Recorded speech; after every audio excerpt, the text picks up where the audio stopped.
Shalom semua, perkenalkan nama saya Yohana Yunike Silayan dari kelas 12 MIA 1. Nah, hari ini saya akan menjelaskan mengenai salah satu produk bioteknologi yaitu donat sebagai salah satu proyek sumatif biologi kimia saya.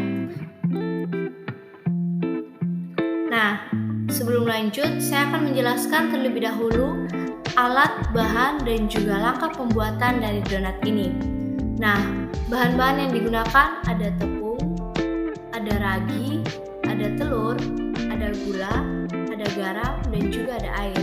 Kemudian alat-alat yang digunakan yaitu ada wadah untuk adonan, ada wajan, ada sendok, dan juga setel. Lanjut ke langkah pembuatan donat. Langkah pertama yaitu siapkan alat dan bahan yang diperlukan. Yang kedua, masukkan tepung, gula, garam, telur, 1 sendok makan mentega, ragi, dan air secukupnya ke dalam wadah.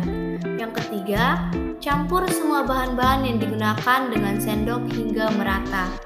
Yang keempat, setelah merata, adonan diuleni hingga kalis dan pastikan teksturnya berubah menjadi halus, licin, dan tidak lengket.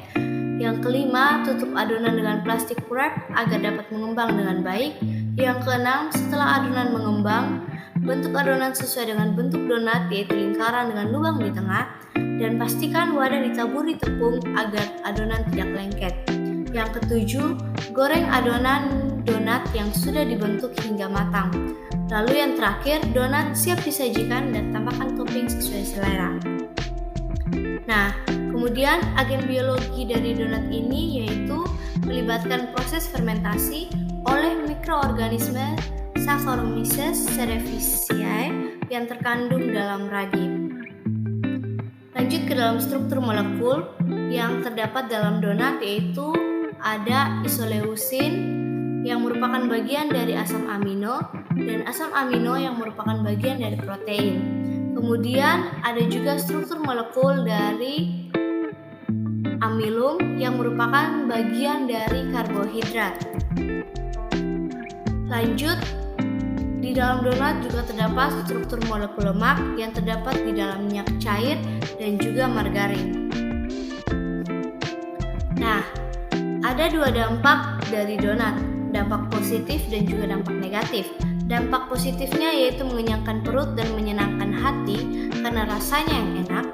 Lalu dampak negatifnya adalah mengandung lemak trans yang dapat meningkatkan kolesterol jahat dan menurunkan kadar kolesterol baik. Nah, kita bisa sama-sama simak video berikut ini yang merupakan video penjelasan mengenai alat bahan dan juga langkah pembuatan dari donat ini. Nah, ini adalah bahan-bahan yang digunakan yaitu tepung, mentega, garam, ragi, telur, dan juga gula. Nah, pertama-tama masukkan tepung ke dalam wadah yang sudah disiapkan, lalu masukkan gula dan juga garam. Setelah itu, pecahkan telur dan masukkan ke dalam wadah, lalu tambahkan mentega dan juga tambahkan ragi agar adonan dapat mengembang. Dan yang terakhir, tambahkan air secukupnya. Setelah semua adonan tercampur, lalu adonan diaduk agar dapat merata dengan baik. Setelah diaduk, adonan dapat diuleni hingga kalis. Pastikan teksturnya berubah jadi halus, licin, dan juga tidak lengket seperti pada video tersebut. Nah, setelah itu, adonan ditutupi dengan plastik wrap agar ragi dapat mengembang dengan baik. Setelah beberapa saat, adonan tersebut sudah mengembang dan lalu bisa lanjut kepada step berikutnya dengan membentuk adonan sesuai dengan bentuk yang diinginkan. Namun di sini kita akan membuat donat sehingga kita membentuk bulatan pada adonan.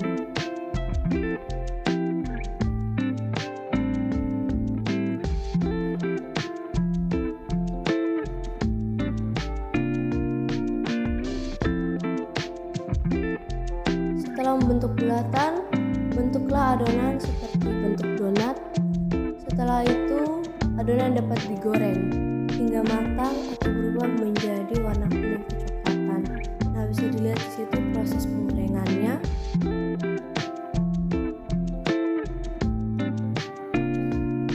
Donat yang sudah digoreng bisa ditambahkan dengan topping coklat agar lebih enak, atau bisa juga ditambahkan dengan topping lain yang sesuai dengan keinginan kita. Bisa dilihat bahwa donat tersebut dapat mengembang dengan baik, dan itu terjadi berkat ragi yang telah ditambahkan ke dalam adonan sebelumnya. Nah, sekian dari saya. Terima kasih dan sampai jumpa kembali. Mohon maaf jika ada kesalahan.